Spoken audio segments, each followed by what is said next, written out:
한 꼭지의 기조강연 그리고 두 꼭지의 주제 발표로 진행을 하겠습니다. 기조강연 하시는 서정목 교수님, 그리고 주제 발표를 하시는 김수롱 차미나 선생님, 그리고 김정대 교수님, 세 꼭지의 발표를 듣겠는데요. 정말 죄송스럽게도 이 발표 시간은 원활한 진행을 위해서 30분 이내로 좀 지켜주시기를 부탁을 드립니다.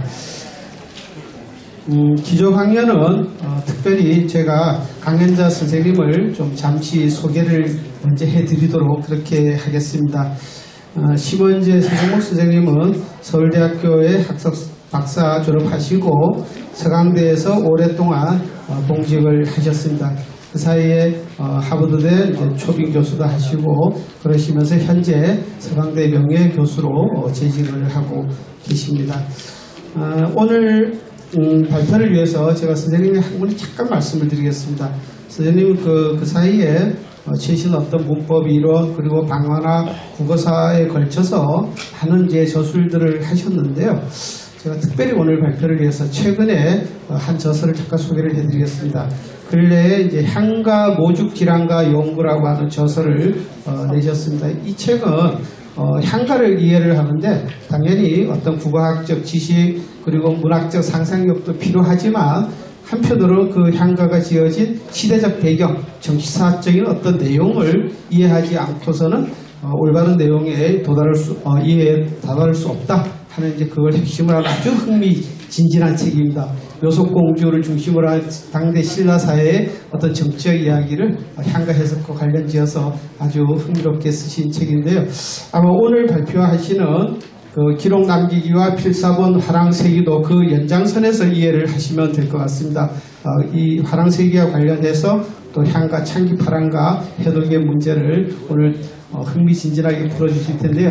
아주 재밌게 관심 있게 들으실 수 있을 것 같습니다. 그러면 선생님을 발표 모시겠습니다. 박수로 환영해 주십시오.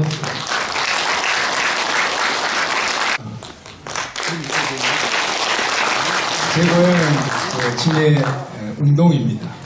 고등학교는 마산에서 나왔고요. 근데 서울서 공부하고 고향은 자주 옵니다만 고향은 거의 다 잊어서 부끄럽게 짝이 없습니다. 그래서 이제 동기나 후배들이 이런 일을 한다고 도와달라 해서 힘 잘하는데 거의 도와주면 안 하고 약속을 해놓고 아무 힘이 없어. 아이고 이런 부탁도 그대로 하기는 참 어렵겠다 해서 왔습니다. 그냥 원래 이야기로 슬슬 말씀드리는 게 좋은데 시간을 절약하기 위해서 조금 빨리 읽겠습니다. 국립국어사전박물관 설립을 위하여 애쓰시는 여러분들께 깊은 존경의 마음을 표합니다. 꼭 뜻을 이루시어 우리나라 대한민국이 말과 글의 소중함, 기록의 중요성을 일찍 깨달은 선각자들의 뜻을 길이 기리는 기관을 가질 수 있기를 바랍니다. 이 국립사전박물관은 결국 말로 된 기록을 보관하는 곳이 되고 역사를 남기는 곳이 됩니다. 세상에 온갖 박물관이 다 있습니다. 제가 둘러보기만 해도 망치박물관, 재봉틀박물관, 추원기 박물관, 마차박물관, 심지어 열쇠박물관, 온갖 박물관이 다 있습니다. 그래서 사전을 모아두는 좋은 박물관 하나 있는 것은 굉장히 정신적인 문화 수준으로서 가장 높은 박물관을 간직하게 되는 거라고 생각하고 그것이 우리 고향인 경남에 우리 고향 이웃 마을인 어령에 있다면 얼마나 좋을까 그런 꿈을 꿉니다. 이제 오늘은 제가 우리 고대 기록에 대해서 좀 말씀드리려고 합니다. 지금 우리 고대사에 대한 기록은 삼국사기, 삼국유사뿐입니다.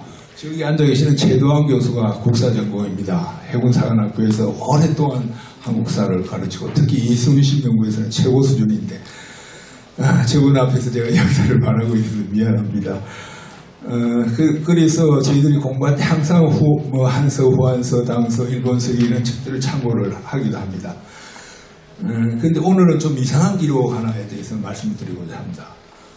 필사본 하랑색이라는 책인데요. 이거는 박창하라는 분이 일단 썼습니다.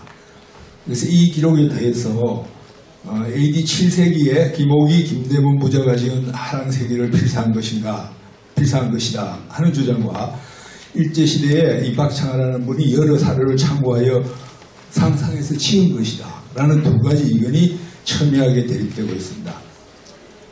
이것이 진서 화랑세기를 필사한 주장이라고 하는 분들은 주로 서강대학에서 연구하는 분들이고, 이게 지어낸 것이라는 주장을 하는 분들은 주로 서울대, 고려대에서 연구하는 분들입니다.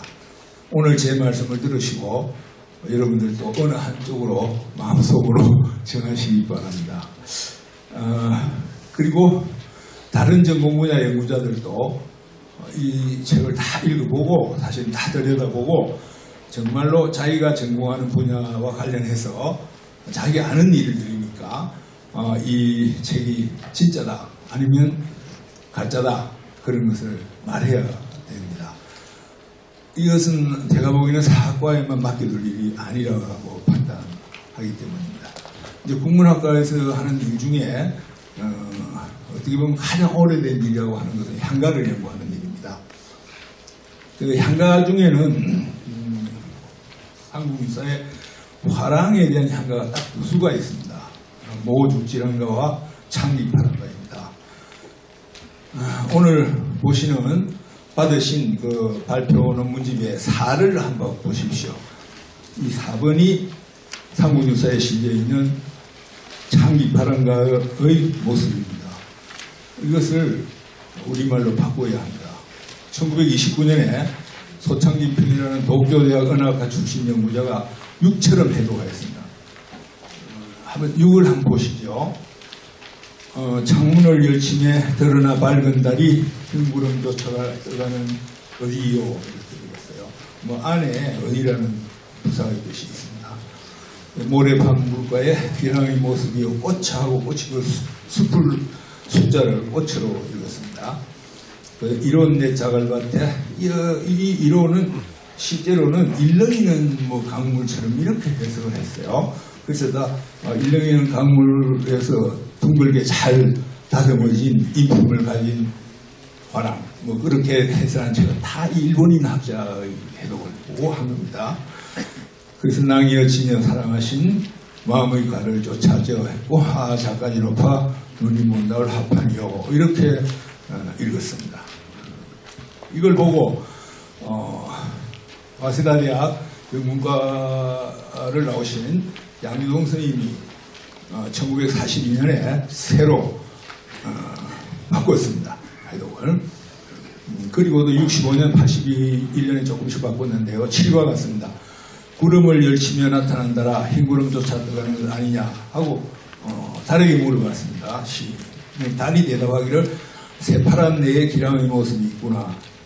이 새파란 내 때문에 이것을 청사라고 해가지고 푸른 역사의 이름을 남긴 화랑하고 지금 온 데서 떠들고 있습니다. 이거는 이 새파란 내라고 읽기 때문에 청사에 빛나는 화랑이라는 이름이 나왔습니다. 이제부터 내가의 자극 제갈밭에 낭이 지니시던 마음의 달을 쫓노라. 이 달이 이렇게 응답하더라는 겁니다. 그래서 양동생은 달조차도 흠모해마지 않던 인품이 훌륭했던 화랑 이렇게 이제 해석을 했습니다. 그래서 잣나무가지 높아 선이 모를 화랑장이요 이제 이렇게 했죠. 근데 1980년에 김한진 서울대학교 국문과를 나오신 김한진 선생님이 새로 바꾸었습니다. 해독을. 그리고 2003년 국문대를 수경했는데 맨 마지막 구가 조금 많이 바뀌었습니다. 나머지는 거의 같습니다. 흐느끼며 바라보며 이슬 밝힌 달이 그 이슬 노자가 다른 분들은 노출이라든가 드러나 밝았다든가 나타났다든가 드러나 밝은 이렇게 했는데 이거 이슬을 갖다놨죠. 이슬 밝힌 달이 흰구름조차 뜨간 언저리에 모래가름 물소리에 기랑의 모습이 시스피어 이론의 자갈밭에 낭이어 지니시던 마음의 가를 쫓노라.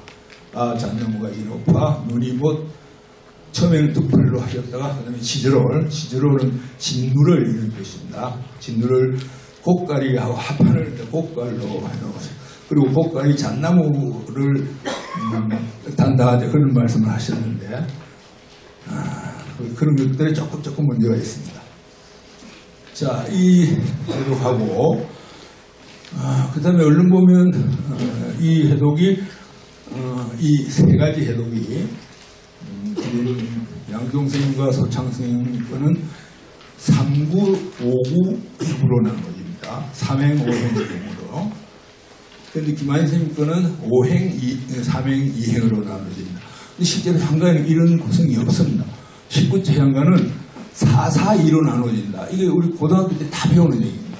그래서 이 창립파랑가가 어딘가가 잘못돼가지고 지금 이렇게 352, 532로 되어 있지만 실제로는 442였을 거다. 이런 이제 생각을 하게 되고 그것이 이제 김준영 성이나 안병희 성이나 저는 이제 내용상으로 봤을 때 그렇게 나뉘어진다 해서 4행과 5행을 순서를 바꿨습니다. 그래서 4행을 뒤로 보내고 5행을 앞으로 가져오는 식으로 된 것이 9번을 한 거이죠. 9번에 원제 5행이 앞으로 오고 원제 4행이 뒤로 갔습니다. 그래서 현재 아마 국어학계에서 인식하는 장미파랑과의 모습은 이런 정도로 되어 있습니다. 여기서 해독에서는 읽으면서 보죠. 허느끼며 할 때 이 멸을 그 원래 너희자 한자인데 이 너희자가 하며 하는 며하고 비슷합니다. 약자가. 그래서 이건 적소금이가 와야 되니까 묘로 읽어야 된다는 것하고 그 다음에 아까 말한 꽃갈 화판이라고 되어 있는데 이 판자가 소판이라는 녀석이 이제 3등관인데 그 소판이 소도를 관장하는 관서의 장입니다. 그래서 이 화판이 화랑을 관장하는 관서의 장이라고 봐서 그것이 병구령일 거다 이렇게 볼 수 있습니다. 요새로 국방장관 그리고 그 다음에 두 군데 이제 해독을 제가 손질을 지금 말씀드린 두 군데는 제가 손질한 것이고 다른 분들의 또 뭐 한 20여 분 이상의 해독이 있습니다.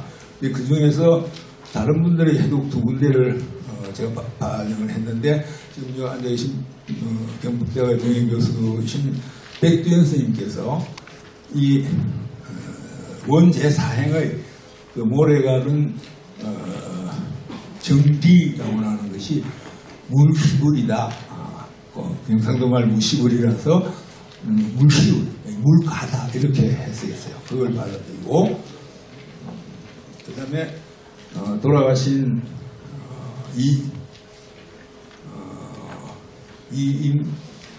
임수 스님이 얼마 전에 돌아가셨는데 이 임수 스님이 요 이론에 이로하는 것이 숨었다는 뜻이니까 이건 숨었내다 그렇게 읽었습니다. 그래서 그걸 받아들이고 저는 그 대신 이거는 물이 숨었네. 그래서 자갈밭 물이 흐르지 않는 자갈밭 불무지 같은 것을 받고 이임성 선생님은 경주에 있는 서문회의 서문을 가져오셨더라고요. 그렇게 되어 있습니다. 그래서 현재 아마 가장 첨단으로 가는 향가 연구자들이 화랑세기를 인식하는 것은 구처럼 됩니다. 흐느끼며 바라보며 이슬 밝힌 달이 흰 구름 쫓아 들어간 언저리에 기랑의 모습일시 숲이로 모래가름 물시울에 숨은 내 자갈밭에 낭이어 진시던 마음의 가를 줬노라. 잣나무가 높아 눈이 못 진을 화랑장이여 이렇게 되어 있습니다. 이 시가 무엇을 읊은 시일까 해석을 해야 되는데 이거는 국문학 쪽에서 자 지금까지 제가 한 거는 국악에 하는데 저희들 전공은 그겁니다. 그것만 하면 되고 그 다음에 국문학 쪽에서 이 해독을 가지고 문학적 해석을 해줘야 됩니다.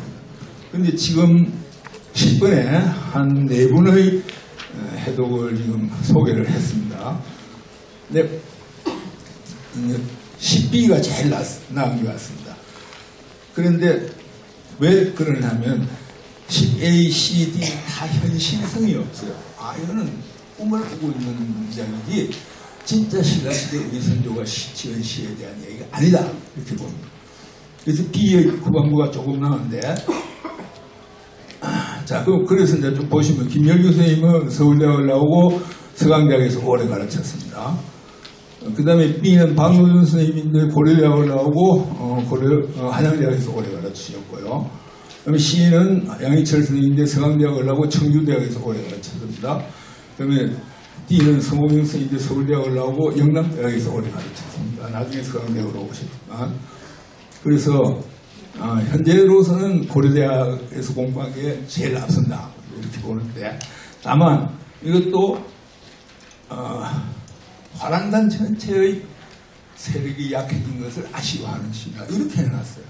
근데 지금 선생님 아까 보시면 이건 어떤 개인의 문제다 이럽니다. 한 화랑이 어떤 일을 겪었다인데 왜 화랑단 전체를 얽힌다고 하는가 하는 문제가 있죠. 그래서 누굴까? 이 사람이 물총 이 사람이 누굴까 하는 걸 추적을 해야 되는데 우선 이 시가 지금 이슬이 나오고 있습니다. 이슬이 나오는 게 가을입니다. 가을에 지은 시죠. 그리고 흰구름이 흰구름은 그렇게 중요하지는 않습니다. 흰구름이 떠 있고 달이 서쪽으로 지금 가고 있습니다. 그 달이 서쪽으로 간다는 것은 새벽이라는 것이에요. 이게 보름달부터 하연달, 금음에까지 하연달만 새벽에 볼 수 있는 거죠. 그래서 이거는 이슬을 볼 수 있는 가을에 달이 떠 있는 새벽 옆에 이게 금음 가까이 나는 그 어떤 시점에서 지어진 시다. 그리고 이거는 제사하고 관련된 시다. 이런 생각 알 수 있습니다. 그래서 이거 제사를 지내기 위해서 지은 시지 않을까 그런 생각을 하고 그 다음에 그 제사를 지내려면 그때쯤 돌아가신 분을 찾아야 됩니다. 그래서 가을 그러니까 7월, 8월, 9월 금음 가까이에 죽은 사람을 찾아가는 거예요. 그런데 지금 화랑장이여 했으니까 병무령입니다. 병무령을 지내고 어떤 정치적 사건에 의하여 가을날 8월, 7월, 9월 이때쯤에 돌아가신 분 찾자.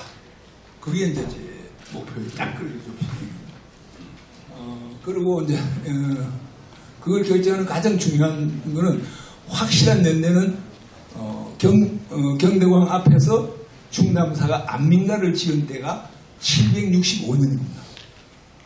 그러니까 765년으로부터 충남사는 그 전에 창기 바람을 지었으니까 거슬러 올라갈 수밖에 없는 거죠.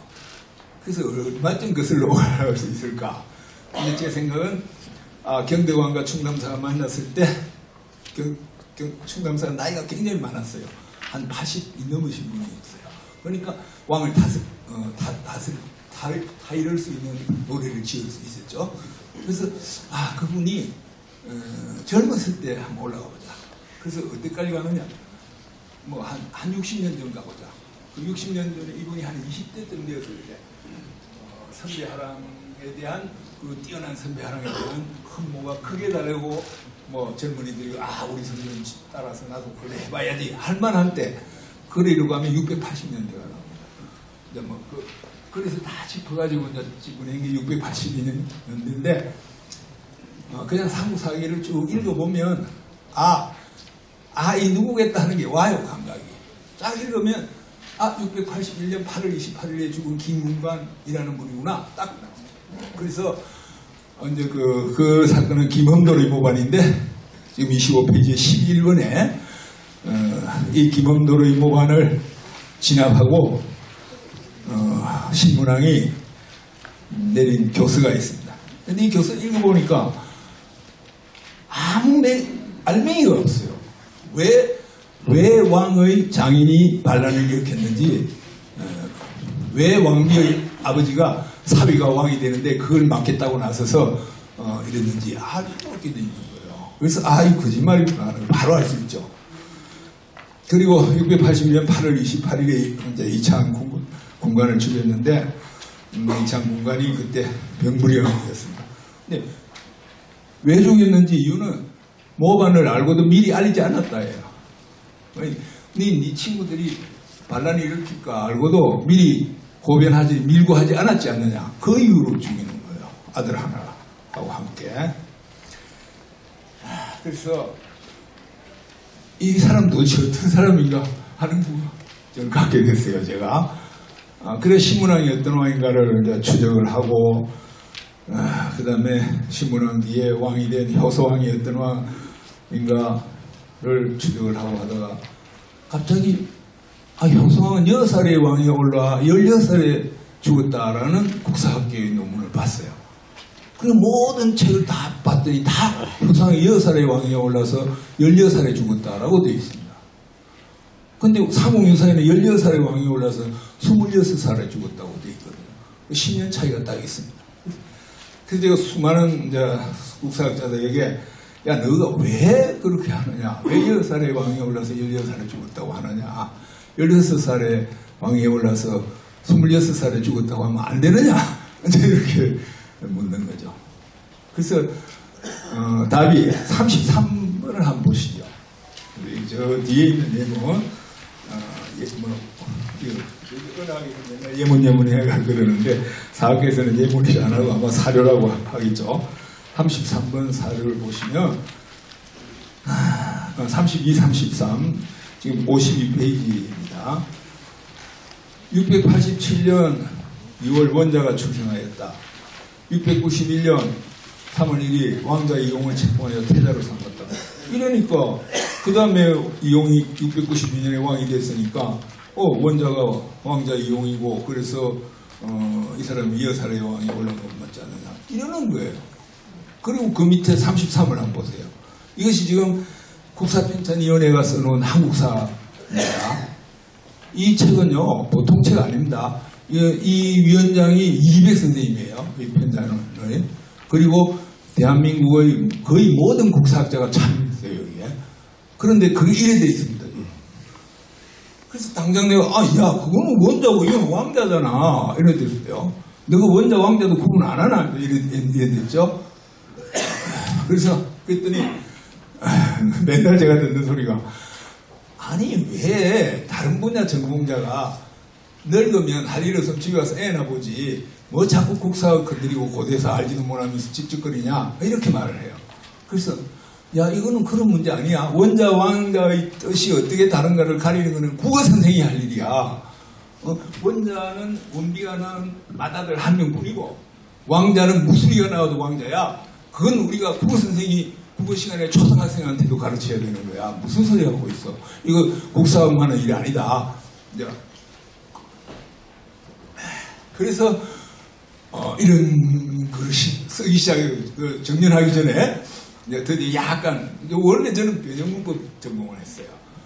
변형문법이라는 게 뭐 다 아시다시피 미국 촘스키 이걸 이상한 책 갖다 놔고 가지고 뭐 국어의 문장에 제공해서 이런저런 주장을 하는데 틀리더구만 맞아 그만 아무 말 대잔치나 하는 그런 분야라고 할 수 있는데 그거를 평생 하다가 너무 허탈한 거예요. 이렇게 한 평생을 보내도 되겠느냐. 그래도 객소리 한마디라도 하고 죽어야지. 그래서 여기에 목숨을 걸자 하고 이제 붙은 거죠. 좋다. 효소왕이 6살에 죽었느냐, 6살의 왕에 올랐느냐, 16살의 왕에 올랐느냐, 거기에 목숨을 걸자. 이제 그러고 다르는데 사실은 향가 때문에 그런 거예요. 제가 30년을 향가를 가르치는데 도대체 학생들에게 향가를 합리적으로 가르칠 수가 없어요. 왜? 국사가 너무 안 맞으니까. 국사가 잘 정리되어 있으면 요때 요 향가가 나오고 요때 요 향가가 나오고 요때 요 향가가 나왔다 하고 싶은데 전혀 안 되는 거예요. 그래서 내가 한국사를 새로 써주겠다. 그래서 이제 하는데 이제 시간이 다 됐습니다. 화랑생이라는 이상한 책이 있어요. 이 책은 80년대 후반에 발견돼가지고 부산에서 발견됐어요. 부산에서 이제 박상하는 분의 따님이 갖고 계시다가 서울대학교 국사학과 교수에게 먼저 보여줬어요. 그래서 그 사람들이 그걸 갖고 와서 서울대학에서 대충 보고 이거 가짜다 이렇게 했는 거예요. 근데 그게 서강대학으로 왔어요. 그래서 우리 이종욱 선생님이 딱 보고 가짜 아니다 이거 진짜다 이렇게 된 거예요. 그래서 99년에 다 번역을 해가 책을 냈는데 그때까지도 나는 그거 좀 좀 조심. 왜냐면 이종욱 선생은 나중에 우리 학교 총장까지 하는 서강대학에 나는 대표적인 학자니까 조금 조심하자 했는데 이제 그냥 그렇게 밀고 나갔어요. 그래서 이제 저는 이제 딱 저거 방향이 저랑 다르게 향가를 설명하기 위해서 이 하랑세기를 좀 들여다봤는데 지금 말씀드린 내용 효소왕이 6살의 왕이 올라온 게 아니고 16살의 왕이 올라서 26살에 죽었던 게 그대로 들어있어요. 그리고 신문왕이 삼국사기에 문무왕이 장자라고 되어 있어요. 원자라고 안 돼 있고. 이게 왜 장자냐? 나는 문무왕하고 태종무열왕이 원자라고 되어 있는데 신문왕은 왜 장자냐? 봤더니 삼국사기 전체에서 장자라는 용어는요. 형이 죽고 나서 둘째, 셋째 아들이 제일 큰 어른 아들이 됐을 때 걔를 장자라고 부르는 거예요. 그건 참 이상해요. 그럼 차자는 뭐냐 봤더니 차자는 원래부터 둘째. 원래 차자인 둘째 아들이 형님이 죽으면 야가 장자가 되는 거예요. 그걸 발견하고는 이 진짜 국어사전 다 고쳐야겠구나 그 생각을 이제 하게 됩니다. 지금 뭐 국어사전 다 틀려 있어요. 원자든 장자든 제대로 해석이 하나도 없습니다. 그리고 지금 제가 여기 이제 쭉 화랑세계의 요점들을 정리를 해놨는데요. 그걸 일일이 다 말씀을 못 드리고요. 몇 가지만 얘기 삼아 말씀드리겠습니다. 처음에 이 문무왕이 태자 시절에 태자비를 고르고 있어요. 그 태자비를 김험돌 쪽에서는 김유신의 딸 신광을 밀었어요. 그런데 이 문무왕은 범민이나 무열왕은 자희를 좋아했어요. 그래서 결국 자희가 선택됐어요. 이렇게 김유신의 딸 신광은 이제 태자비가 못 되고 문무왕의 첩이 됐죠. 그런데 이 김험돌이라는 사람이 그 신광의 언니의 남편이에요. 그러니까 김험돌이 김유신 장군이 사위죠.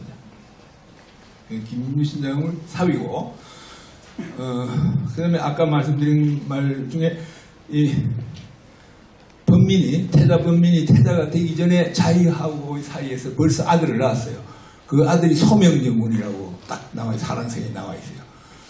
근데 이 소명정군은 우리 총장님을 지낸 우리 총장님 최고의 신라사학자인데 이종욱 선생님도 줄을 붙이기를 이 소명정군은 문무왕의 맏아들인 정명정군으로서 나중에 신문왕이 되었다 이렇게 줄을 붙인 거예요. 그 화랑세기가. 제가 깜짝 놀랐어요. 이종욱도 이걸 놓쳤구나. 이종욱도 이걸 모르는구나. 그래서 이제 소명정군이 먼저 태어났고 태종무열왕이 소명정군하고 김허문의 딸이 혼인하라고 정해줬어요. 김허문이 누구냐면 태종무열왕의 사위입니다. 김허문은 655년에 추풍령 넘어 영동군 양산에서 백제 침공을 위한 수경을 하고 있다가 백제군의 야습을 받아서 전사했습니다. 20살도 안 되는 나이에. 그래서 상사의 열전에 나와 있죠. 상사의 사입치 열전 제7에 김허문이 따로 있습니다. 거기에 보면 김허문을 자세히 했는데 이 김허문이 김달복의 아들이라고 되어 있고 김험돌도 김달복의 아들이라고 되어 있고 결국 김허문하고 김달복은 형제입니다. 이 두 형제가 이제 딸을 낳았는데 그 딸이 이제 김허문의 딸은 무열왕의 외손녀이고 김험돌의 딸은 김유신 장군의 외손녀입니다. 당대 최고 권력자 두 사람의 외손녀가 둘이 맞붙은 거죠. 쉽게 말해서. 그래서 이 소명정군의 약혼녀가 김허문의 딸이었는데 소명정군이 일찍 죽었어요. 그러니까 둘째 아들인 정명정군이 이 형의 약혼녀하고 사이에서 이제 효소왕을 낳은 겁니다. 그리고 또 아들을 둘 더 낳았어요. 나중에 이제 셋째 아들은 33대 성덕왕이 됐는데 그 성덕왕이 681년생이에요. 그러니까 이제 효소왕은 677년생이 되는 겁니다. 그래서 10년 딱 차이가 나게 되죠. 원자는 687년에 태어났으니까.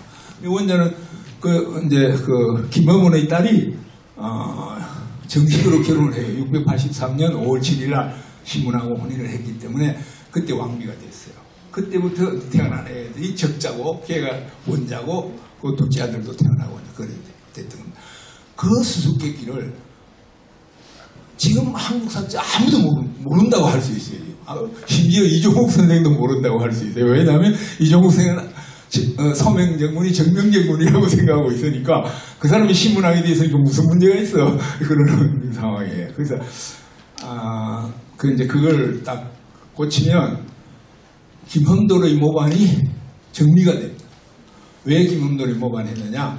자기 딸은 애를 못 낳아가지고 지금 저러고 있는데 자기 조카 딸은 형님의 딸이든 동생의 딸이든 자선 조카 딸은 자기 사위하고 지금 혼외 관계를 해서 아들을 서인한 낳았다. 이게 681년 문무왕이 돌아왔을 때의 일입니다. 그러니까 김헌돌이 반란인데 이 자리를 보면 김헌돌이 반란을 일으킨 게 아니고 자유왕후가 저 원주에 있는 제부에게 제부를 부릅니다. 와서 저거 죽이라. 김헌돌 제거해라. 불안하다. 저 문무왕 죽고 나면 어떻게 될지 모르니까 내려와서 제거해라. 그래서 원주에서 김호기가 김대문의 아버지입니다. 김호기가 군대를 끌고 내려와서 서랍을 해와서 김헌돌 입당을 처형을 하는 겁니다. 그것이 김헌돌의 무반으로 기록됐던 거고 그때 김군관이 같이 죽은 겁니다. 나는 왜 김군관이 왜 같이 죽는지를 알 수가 없어요 도대체. 그런데 하랑색이 한번 보십시오. 23인가요?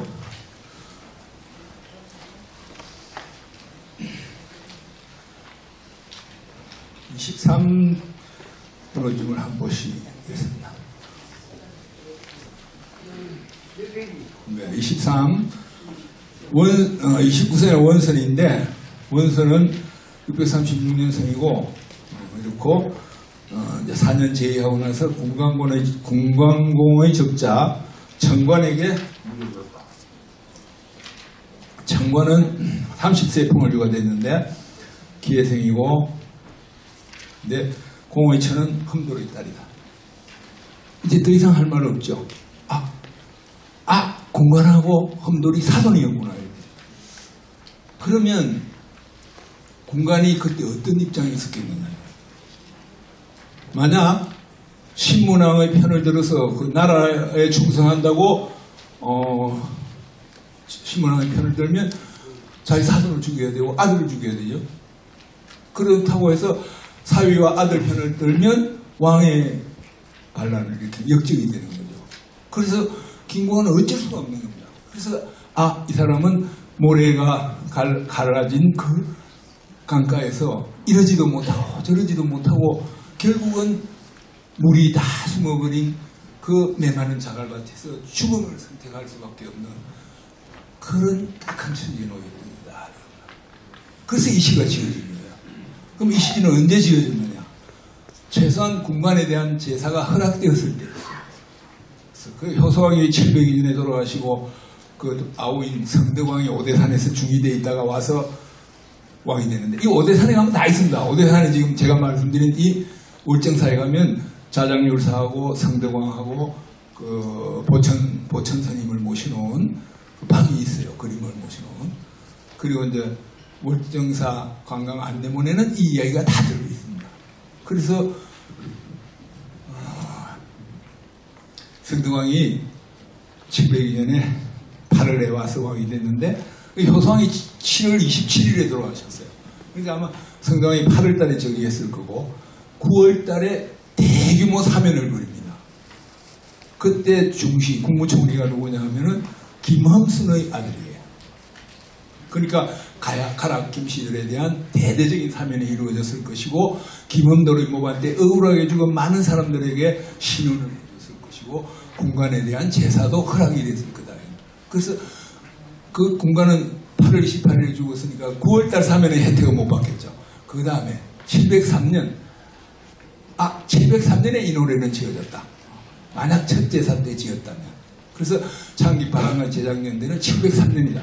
이렇게 말할 수가 있는 것이고 자, 이 이야기가 그래서 우리가 아까 말한 대로 이제 일본 사람이 이상하게 해가지고 노래를 죽였다가 또 양주동 선생님은 뭐 달하고 문답했다 해서 우주로 던져버렸는데 지금 김한진 선생님 해독 따라 딱 가니까 이러지도 못하고 저러지도 못하고 메마른 자갈 밭에서 죽어갈 수밖에 없었던 어떤 한 화랑이 그래도 나라에 대한 충성도 지키고 정의에 대한 의리도 지키는 그런 모범적인 화랑의 모습을 보이고 죽었다. 그런 얘기를 할 수 있는 그것이 딱 하나 청관이 험돌의 살이다.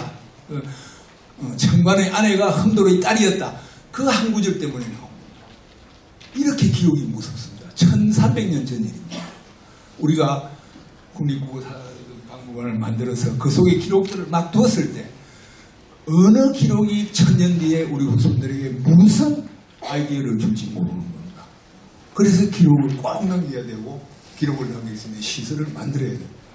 문화국가들은 다 그렇게 해요. 제 말 이까입니다. 길어서 미안합니다. 됐습니다. 이제 우리의 국어사전이 주제지만 사실은 향가는 어떻게 보면은 우리 신라어의 보고와 같은 이제 존재이기 때문에 그 언어를 어휘를 이렇게 역사를 찾아서 돌고 돌아서 추적해가는 작업은 굉장히 뜻깊고 어떻게 보면 이 학술대의 주제와도 굉장히 잘 부합하는 것이다 이렇게 생각할 수 있습니다. 다시 한번 선생님의 발표에 감사를 드립니다.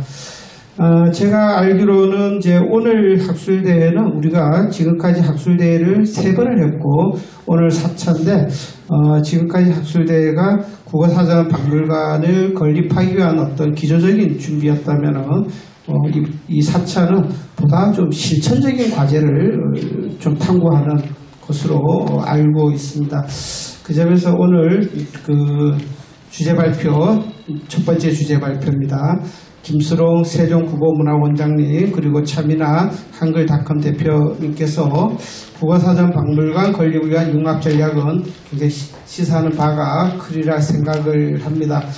아시다시피 김수롱 원장님은 한글 운동, 한글 탐구를 아주 굉장히 깊게 하시고 열정적으로 한글에 대해서 한글을 사랑하는 마음으로 평생을 함께 하시는 분이기 때문에 오늘 발표가 굉장히 뜻깊을 것이다 이렇게 생각을 합니다. 그러면 바로 발표 모시겠습니다. 고맙습니다. 이렇게 귀한 자리에 초대해 주셔서 정말 영광입니다. 발표 전에 제가 이런 옷을 입고 온 사연을 잠깐 말씀드리고 시작하도록 하겠습니다. 제가 오늘 새벽 5시에 서울시 구로동에서 출발했는데요. 그래서 4시 반쯤에 이제 제가 오늘 같은 귀한 발표에서 예의를 갖춰야 되겠다. 그래서 정장을 아주 멋있게 하고 앉아 있었는데요. 깜빡 잠이 들었습니다. 잠이 들었는데 갑자기 세종대왕께서 나타나셔가지고 꿈속에서 그 세종대왕과 관련된 서울시, 세종시, 여주시가 나를 제대로 못 기리고 있다. 근데 의령에서 나를 제대로 기리려고 하는 것 같다. 가서 열심히 발표하고 오너라. 그런 말씀을 하시고 혼란이 사라지셨습니다. 그래서 제가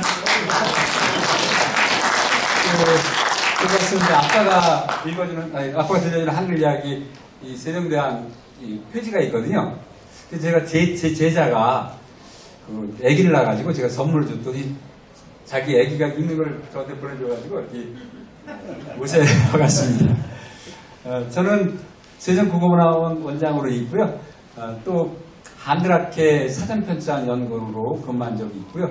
그 다음에 연세대학교 한국어 사전 편찬 연구로 또 활동한 바 있습니다. 자, 오늘은 제가 실용 전략에 대해서 말씀을 드리도록 하겠습니다.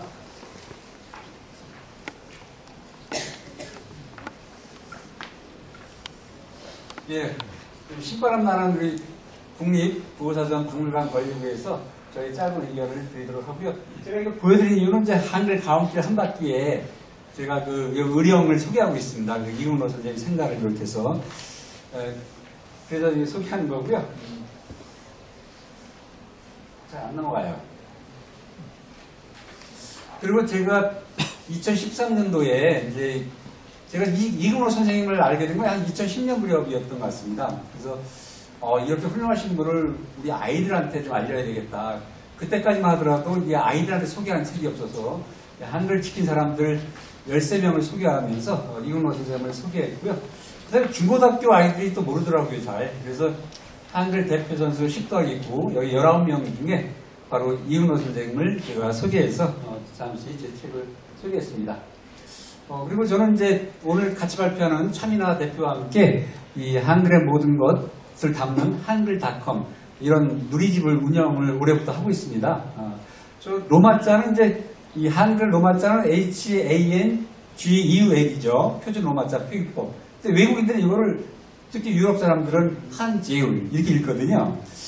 그리고 이제 또 한글을 이렇게 외국 사람들이 사실 더 많이 쓰는 건 HANGUL이에요. 근데 이걸 또 한굴이잖아, 한굴. 그래서 이제 발음으로 보면 HANGLE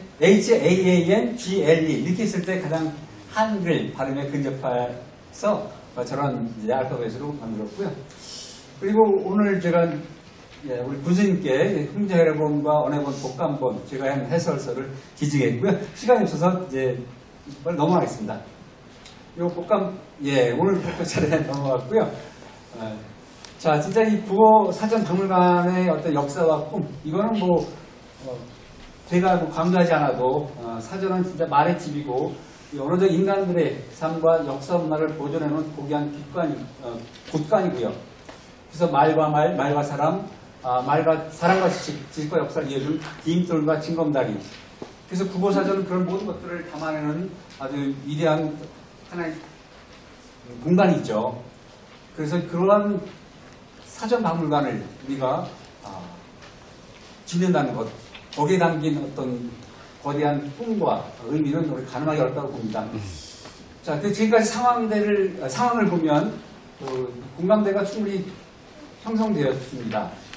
그렇다면 이제 더 많이 알리고 실질적으로 이제 뭔가 좀 올라가게 하는 전략이 필요해서 오늘 그런 실천적 전략들을 소개하려고 합니다. 일단 제가 그동안 해왔던 것들을 이렇게 쭉 살펴봤습니다. 공부 삼아서 뭘 알아야 또 새로운 제안하기 때문에 학술적 측면에서는 진짜 제가 소개하지 않아도 대단히 권 있는 학자분들께서 중요한 발표는 다 했다고 보고요. 다만 아쉬운 것은 좀 더 국어사전을 활용한 또 국어사전을 문화 콘텐츠로 만든 그런 발표가 좀 적지 않았나 싶고요.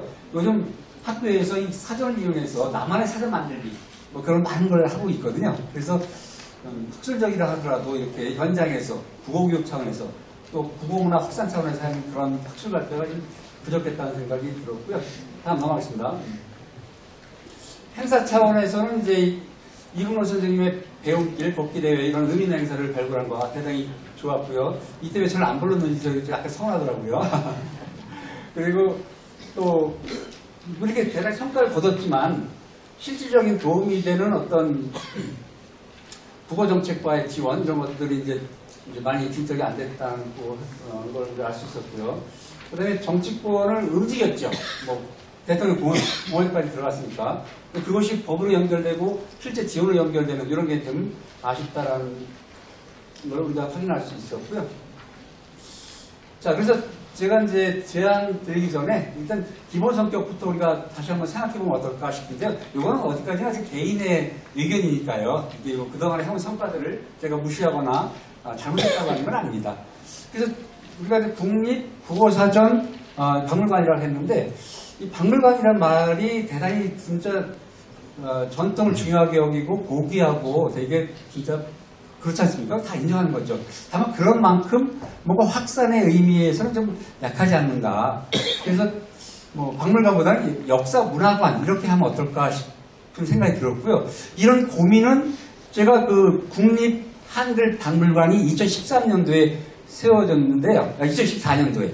그때도 똑같은 토론이 많이 벌어졌습니다. 그래서 국립 한글 박물관 하지 말고 국립 한글 역사박물관, 역사문화박물관 그런 식의 제안을 했었는데 그게 채택이 안 됐고 그대로 국립 한글 박물관이라고 이름을 지었습니다.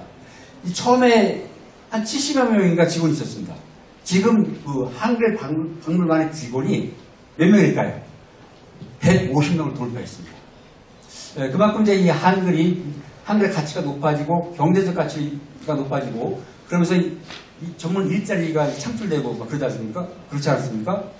그런데 만약에 제가 저뿐만 아니라 몇몇 분들이 그때 제안했던 대로 국립 한글 뭐 역사문화관 뭐 이런 식으로 했다라고 한다면 지금의 한글 박물관보다 더 커지지 않았을까? 왜냐하면 이름을 바꾸는 순간 이 박물관이 갖고 있는 한계 그런 것들을 극복할 수 있고 더 많은 콘텐츠, 더 많은 문화와 역사를 끌어안을 수 있기 때문에 그렇다는 생각이 듭니다.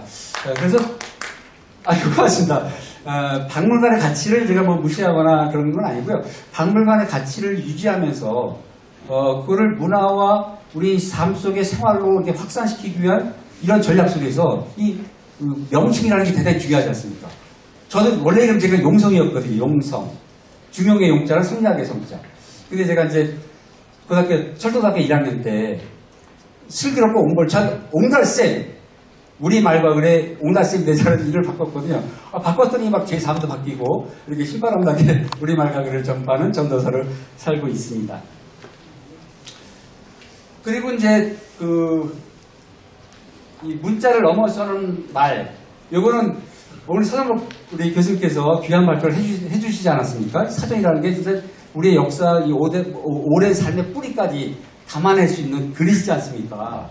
그래서 이 문자를 넘어서는 말, 바로 그 사전에 담긴 말의 가치에 주목을 할 필요도 있겠다. 그래서 사전이라고 하면 자꾸 이 종이에 찍힌 문자만 생각하는데, 그 사전에 담긴 그런 말의 어떤 풍부성, 문화성, 역사성 이런 것들을 잘 살려나가면 사전박물관이 갖고 있는 사전이라는 그 말이 갖고 있는 그런 고귀한 가치를 지키면서 거기에 담긴 무궁무진한 콘텐츠를 확산해 나갈 수 있다고 생각이 듭니다. 아니요, 앞으로 다시 앞으로 아까 그래서 이제 세 번째는 국어사전박물관이 의령군에 있는 것이 아니라 국어사전박물관이 의령군을 터전으로 세계를 쌓게 하는 전략을 펼 때도 이런 말의 가치를 더 주목하면 좋겠다는 생각이 들고요. 의령군이 낳은 아주 유명한 기업인이 있습니다. 이판정 대표라고요. 네피아 대표죠, 그죠? 그래서 진짜 지금 인터넷 주소가 영어로 돼 있지 않습니까? 근데 영어 뭐 쓰기도 힘들고 부르기도 힘들고 막 그래요.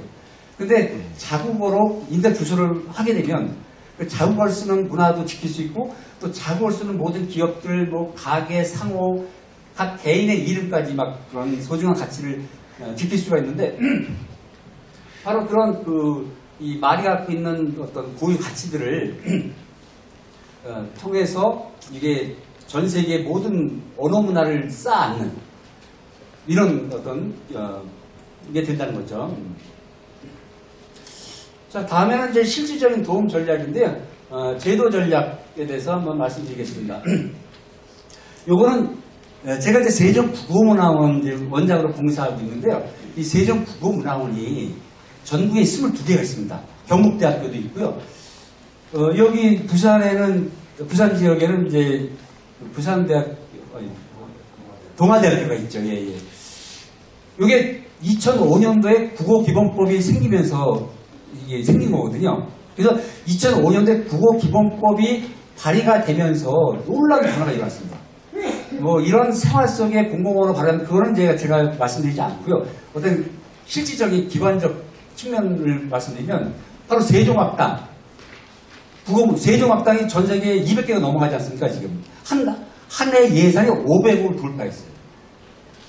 만약에 국어기본법이 생기지 않았다면 그런 세종국어문화원 생길 수가 없는 겁니다, 사실은. 생겼다 하더라도 그런 힘을 못 받는 거죠. 그래서, 제 말씀은 이 국립국어사전박물관 이것이 이제 제대로 힘을 받기 위해서는 이 법이랑 연결되지 않으면 힘을 못 받는, 법을 연결됐을 때 제대로 힘을 받을 수 있겠다는 생각이 들고요. 마치 국어기본법에는 이 한국어 교육, 또 이 말과 문화를 지킨다는 그런 게 있거든요. 그렇다면 시행령을 통해서, 시행령 갖다 이제 만들 수 있는 거니까, 그죠? 이미 국어기본법 테두리 안에서 그 시행령을 통해서 이 국어사전박물관이 뭐 문화를 지킨다든가, 그 다음에 이 한국 교육 열풍이 전 세계적으로 불고 있지 않습니까? 그래서 한국 교육 확산에 대단히 중요한 역할을 할 수 있다는 것을 우리가 설득을 하면 그 시행령으로 좀 더 지금 있는 시행령으로도 가능하다고 봅니다. 근데 더 좀 강력한 동기로 해서 시행령을 보완하거나 바꿀 수 있거든요. 그런 발의를 바로 이 지역 국회의원들께서 해주신 거죠. 저희 같은 분이 열심히 옆에서 막 돕고. 그래서 이제 이렇게, 그리고 이 구호기본법이 사실은 한 개인의 발의에서 시작된 거거든요. 그래서 이제 2002년도에 남영신이라는 분이 우리나라도 프랑스처럼 구호기본법이 있어야겠다 발의했고, 많은 전문가들을 설득했고, 그리고 이제 문체부 구호정책을 움직이고 국회의원들을 움직여서 2005년도에 법으로 발의가 된 거죠. 그래서 이제 이런 한 개인의 노력으로도 구호기본법이나 엄청난 재정학당 이런 것들을 확산해냈듯이 바로 의령군에서 이런 위대한 비록 지금은 뭐 작을지 모르지만 이런 움직임이 거대한 우리 문화와 역사에 거대한 태산을 만들 수 있다. 저는 그렇게 생각합니다. 믿습니까? 맞습니다. 그 다음에 콘텐츠 집중화와 이제 융합 전략 이런 게 필요한데요. 그래서 제가 이제 여기 그 분류사전, 국어 분류사전 예를 들어놨는데요. 이 분류사전만 하더라도 우리가 이제 사전 박물관을 만들면 당연히 사전을 이제 우리가 이제 구비하고 전시하고 그래야 되는데 분류사전만 하더라도 막 수십 가지가 있습니다. 그래서 1987년에 남용신 이분이 우리 순우리말을 주제별로 농사에 관한 말, 뭐 이런 걸 막 분류해서 냈는데 근데 알고 보니까 자, 넘겨보실까요? 그냥? 네. 제가 저기 책에만 실어놓고 여기 파워포인트는 안 넣은 것 같습니다. 시간 절약하기 위해서. 그래서 이제 분류사전이 조선시대부터 그 지금까지 여기 중점. 그래서 아예 하나 더 넘기셨군요. 이게 저보다 서두르시면 안 됩니다. 다시 앞으로 오실까요? 그래서 이 남영신 분류사전, 이게 현대 분류사전 최초 나온 건데, 뭐 박영 선생님의 분류사전도 있고, 또 외국의 롱맨 렉시컨, 뭐 전 세계 분류사전이 많죠, 그죠? 넘어가 볼까요? 다음 장. 그래서 조선관여거, 이거 외국 사람이 한 거죠. 그 다음에 훈몽자의 신중력, 여거유해, 외어유해, 동문유해, 몽어유해, 이런 진짜 우리 말뿐만 아니라 뭐 다른 나라 말 아니면 번역, 대여고, 이 온갖 분류사전이 있는데 이 분류사전이 얼마나 재밌는지 모릅니다. 이 주제를 어떻게 나누냐에 따라서 이 분류사전만 가지고도 저는 진짜 거대 이 문화관, 박물관 하나 만들 수 있다고 생각됩니다. 그래가지고 그 분류사전을 가지고 이 확장된 문화 콘텐츠 교육 자료를 만들면 우리 아이들이 자기 삶 속에서의 그 쓰는 어휘들을 자기 나름대로 이런 사전을 바탕으로 해서 자기 나름의 분류사전을 만들 수 있잖아요. 그래서 이런 옛날부터 지금까지 내려오는 모든 사전을 전시하면서 그걸 바탕으로 우리 아이들이 그 자기의 사전을 만들어 나가면서 그러면서 과학적인 사고도 키우고 우리말과 그의 어떤 가치들을 확인하고 그걸 확산하는 것들을 해나가는 거죠. 그래서 이렇게 전시와 교육 콘텐츠와 이런 걸 결합하면 분류사전만 가지고도 진짜 무궁무진한 콘텐츠가 나오고요. 무궁무진한 전시 방법이 생기고 그리고 전 세계 모든 언어의 분류사전을 의령에 전시하는 거죠. 그래서 어떤 각 나라 말의 분류가 어떻게 이루어지고 있는지. 그래가지고 지금 3천만 명이 대기하고 있습니다. 우리나라 오려고. 이 한류 열풍 때문에.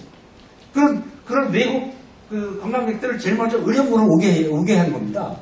그래서 각 나라의 그 분류사전 이런 걸 보고 그거를 이제 우리 훈민정음으로 표기해가지고 자기 나라 말을 훈민정음으로 읽게 하고 뭐 이런 식으로. 그러면 이제 관광 효과도 거둘 수 있고 경제 효과 이런 걸 확산할 수 있는 거죠. 예, 넘어가겠습니다. 저 방언집석 재물기구 넘어가겠습니다. 이거는. 자, 그래서 그 다음에 이제 의령이 나온 조선학회 주역 3인 이분 세 분에 대해서는 이제 그동안 많이 나왔으니까 제가 뭐 다시 언급할 필요는 없다고 봅니다. 그래서 다음에 이제 지역성과 공간성인데, 그래서 이제 지역성은 이제 당연히 많은 분들이 이제 오기에 접근의 어떤 그 접근성 이런 것들. 그래서 다시 한 번 오고 끝나는 게 아니라 다시 오게 하는. 그래서 처음에는 혼자 오고 다음에는 가족과 함께 친척과 함께 오고 그리고 다시 또 오게 하고 이런 전략들을 우리가 고민을 해야 되고요. 이제 앞으로 그래서 이제 왜 의령에 세워야 하는가 이 문제에 이제 지역성과 공간성이 들어있는 거고요. 그래서 이제 이 의령만의 이야기를 넘어서서 의령이라는 지역에 대한 접근성과 인프라 이런 것들을 우리가 구축하면 바로 그 세 사람으로 인해서 전 세계로 연결되는 그런 문화 콘텐츠의 중심지로 만들 수 있다고 저는 생각합니다. 넘어가겠습니다.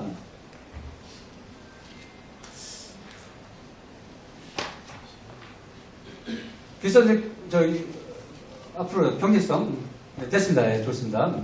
그리고 이제 가장 중요한 게 경제성인데 결국은 우리가 그 관광으로 인한 그런 경제성도 중요하지만 일자리 창출과 지역 소멸 해소라는 두 마리 토끼를 이 국립 한글박물관이 이걸 해줘야만이 사실은 세우는 의미가 더 커지는 거죠, 그죠?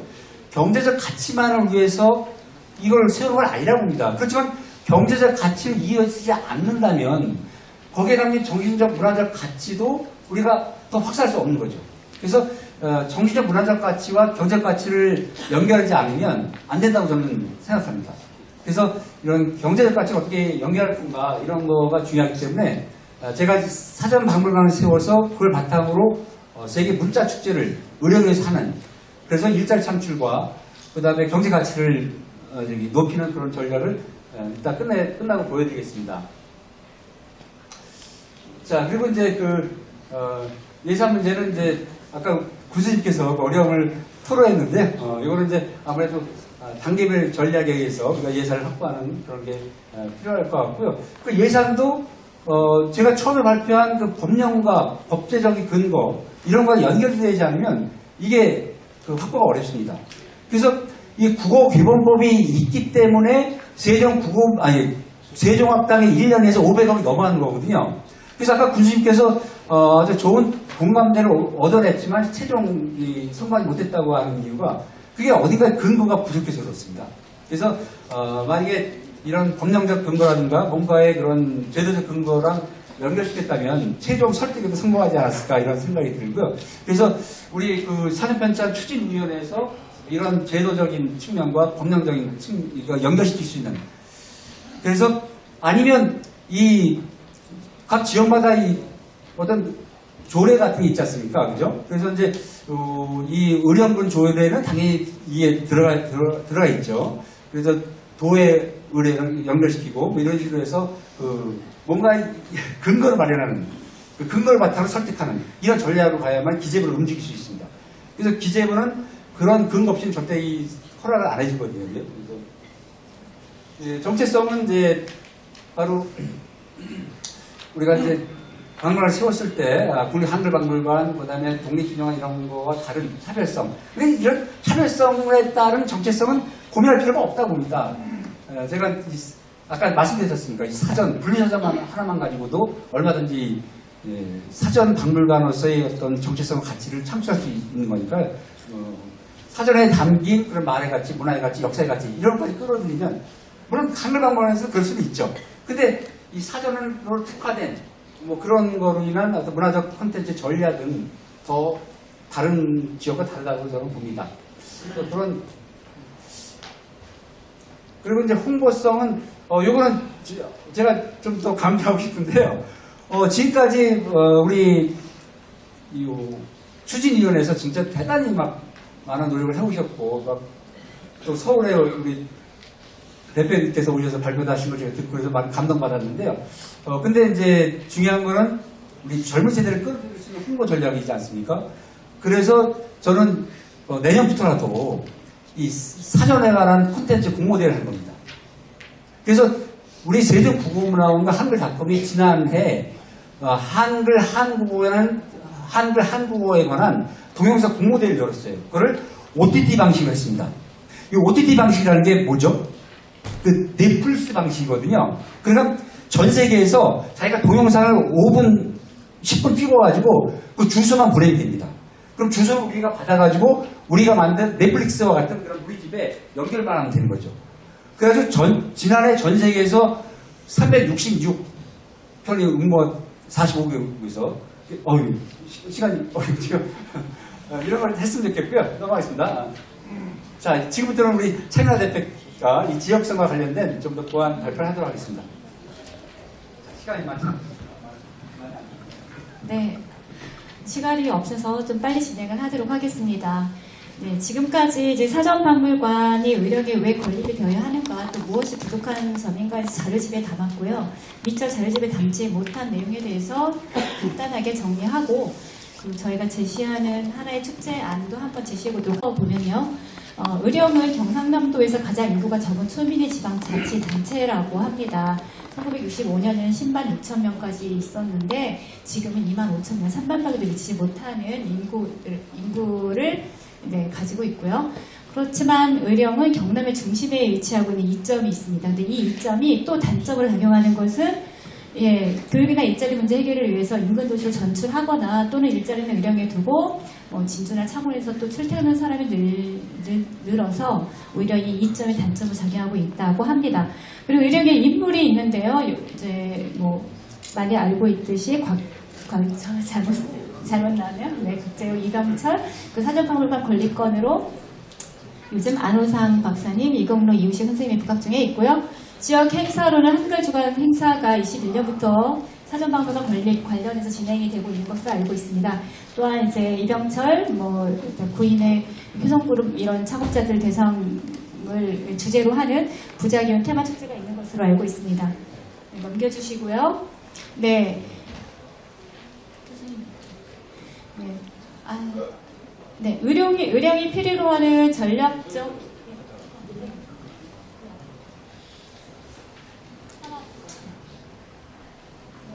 의령이 필요로 하는 전략적 관점을 보면요. 이제 지방 인구가 3만 미만이다 보니 지방 소멸 문제 해결을 위해서 상주 인구도 물론 중요하지만 상주 인구까지 진행되긴 너무 시간이 오래 걸리므로 유동인구만이라도 활성화될 수 있는 방안이 필요하다고 생각합니다. 그래서 경남의 중심이라는 의령의 장점을 활용해서 찾아오는 의령을 만드는 사업 발굴이 좀 필요하다고 보고요.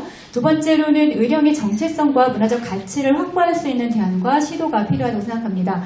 의령의 인물로 곽재우, 이병철, 이동노동을 매개로 여러 가지 행사가 진행 중에 있으나 이러한 행사뿐만 아니라 문화적 또 역사적 가치를 확보하면서 도시재생 사업으로 확장할 수 있는 사업 발굴도 필요하다고 봅니다. 또 하나는 정치적인 사안과 맞물려서 어차피 예산을 받아야 하기 때문에 정치적인 어떤 성과가 전략적으로 이루어져서 전략적인 어떤 성과를 이루어낼 수 있는 의령 군수님의 그 공약, 또 도지사님의 공약이 의령군의 어떤 업적인 경상남도의 업적이 될 수 있도록 해서 군수님과 경남도지사님의 업적이 함께 갈 수 있는 이런 전략적인 사업을 추진하는 것이 좋다고 생각합니다. 그래서 지역개발로 연결될 수 있는 사업 전개를 통해서 정치적 성과를 이룰 수 있는 전략적 방향을 수립해야 한다고 말씀드렸는데요. 밑에 보면 이 기사에 박완수 도지사님 공약 사업에 선정됐다고 하므로 추진해 볼 만하다고 생각합니다. 넘겨주시고요. 사전박물관 건립의 난제와 대안입니다. 인구 3만 이하인 의령의 목소리만으로 중앙정부를 설득하기 어렵습니다. 그래서 조금 전에 말씀드렸듯이 경남도지사님의 경남도의 협력이 필요하고요. 그래서 국립시설 건립을 위한 예산 확보는 경남도 차원에서 협력이 이루어져야만 성공으로 갈 수 있다고 보고 경남도지사의 업적과 의령의 업적이 맞아야 하는 정치적 현실과 현실적 고려도 필요합니다. 의령 군수의 업적이 의령 업적이 될 수 있어야 하며 경상남 도지사의 업적이 경상남도 업적이 될 수 있도록 이러한 전략적인 방향을 가지고 가야 할 것 같습니다. 또 하나의 전략적 접근은요. 사전박물관 건립의 절대적인 동기인 이금로를 대표하는 곳이 홍범도 장군의 그런 예에서 보듯이 조금 지지를 받기 어려울 수 있다는 생각이 들어서 그 이금로 선생님이 중심 인물이기는 하지만 정치적, 현실적 상황을 고려하여서 그를 콘텐츠 구성에 한 부분으로 녹여내는 이런 전략도 필요하다고 생각합니다. 세 번째는 정부의 지원을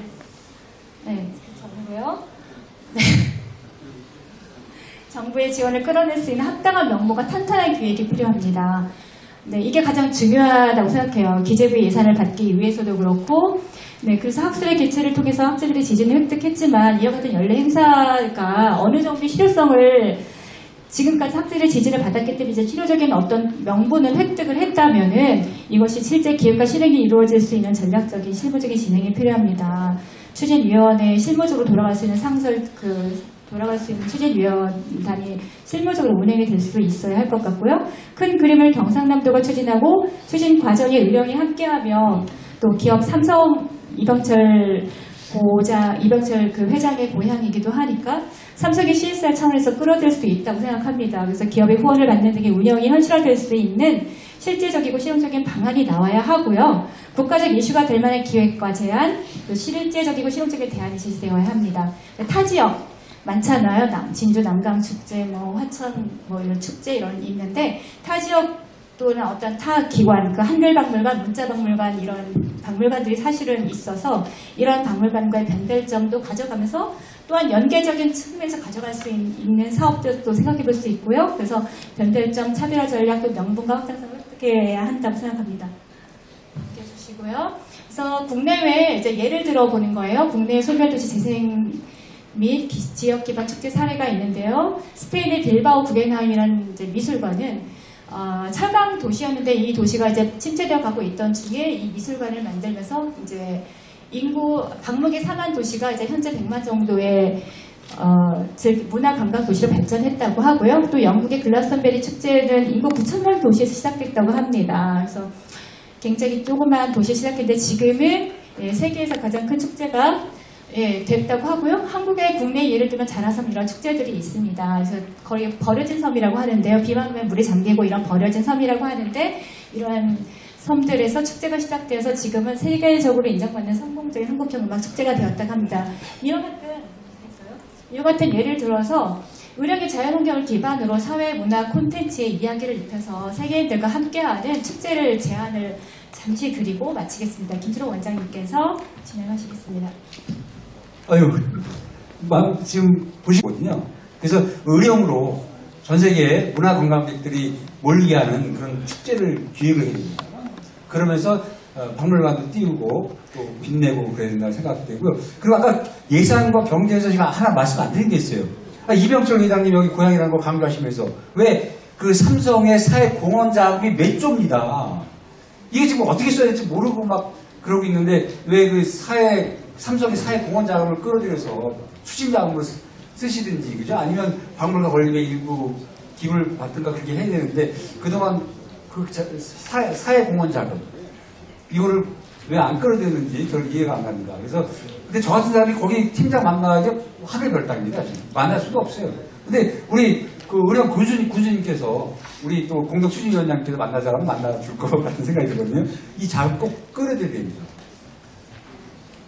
그래서 이제 그 세계 문자 축제 이거 시간이 많이 가서 제가 1분만 설명하고 마치도록 하겠습니다. 그래서 바로 이 사전이 갖고 있는 그런 언어, 문자 이런 걸 바탕으로 해서 이렇게 이런 다른 나라 이런 축제 지금 막 인기를 끄는 이런 축제와 마찬가지로 하나의 이제 기획하는 건데 그 기본 개념이 뭐냐면요, 이 사전 숲을 만드는 겁니다.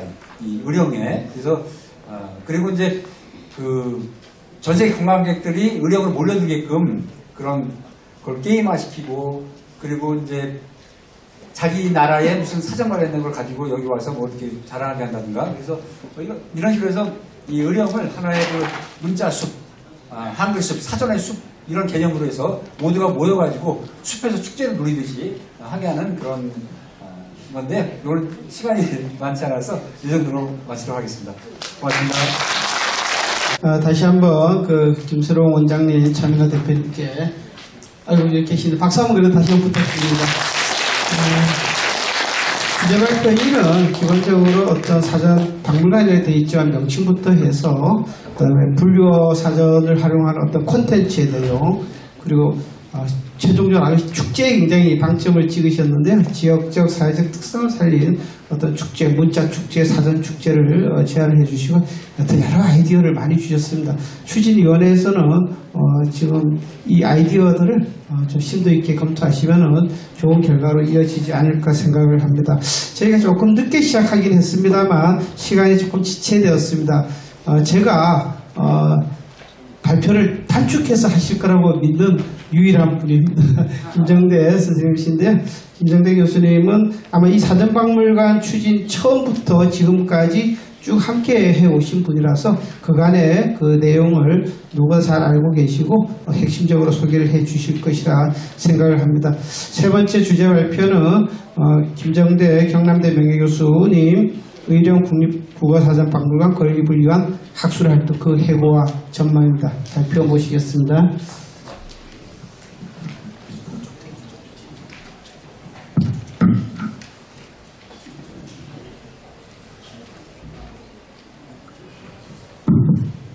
예, 시간도